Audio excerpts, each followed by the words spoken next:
এই ভিক্টরিকে মূল্যায়ন করতে হবে সেই কোণ থেকে।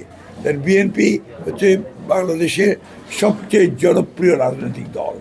এই প্রতিষ্ঠাতা শহীদ প্রেসিডেন্ট জিয়াউর রহমান যখন দল প্রতিষ্ঠা করেন তারপর থেকে বিএনপি জনপ্রিয়তা কখনো হারায়নি।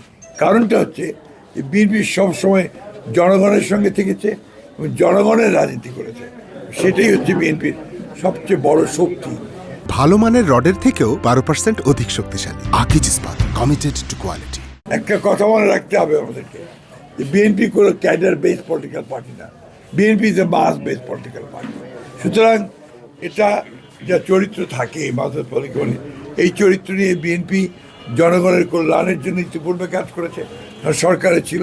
এবং বিএনপির যে ম্যানিফেস্টো, বিএনপির যে ভিশনগুলো, বিএনপির যে রাষ্ট্র সংস্কারের যে কথাগুলো, দাবি দেওয়াগুলো, পয়েন্টসগুলো, সেগুলো জনগণ অ্যাকসেপ্ট করেছে বলেই আজকে এই ল্যান্ডস্লাইড বিক্রি হয়েছে।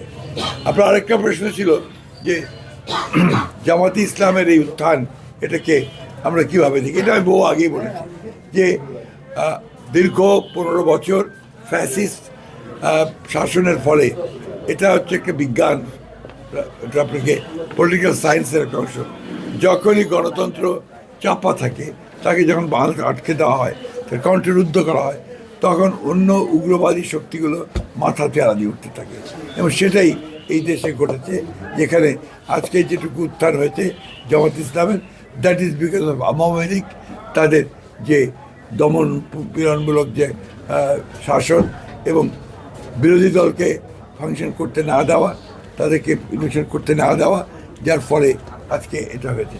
বাট আমি অত্যন্ত কনফিডেন্ট যে বাংলাদেশের জনগণ ইতিমধ্যে তাদেরকে রিজেক্ট করেছে, বিএনপি 2/3 মেজরিটি পেয়েই গেছে। জনগণ তাদেরকে আবারও সুষ্ঠু, সৎ এবং কল্যাণমূলক রাজনীতির মধ্যে দিয়ে সমস্ত অপপ্রবণতাগুলোকে রুখে দিতে সক্ষম হবে।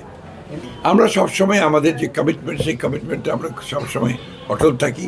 আমরা বলেছিলাম যে ফ্যাসিস্টদের বিরুদ্ধে যারা রাস্তায় যুগপৎ আন্দোলন করছেন, তাদেরকে সঙ্গে নিয়ে আমরা নির্বাচন করেছি এবং তাদেরকে সঙ্গে নিয়ে ইনশাআল্লাহ আমরা সরকার গঠন করব।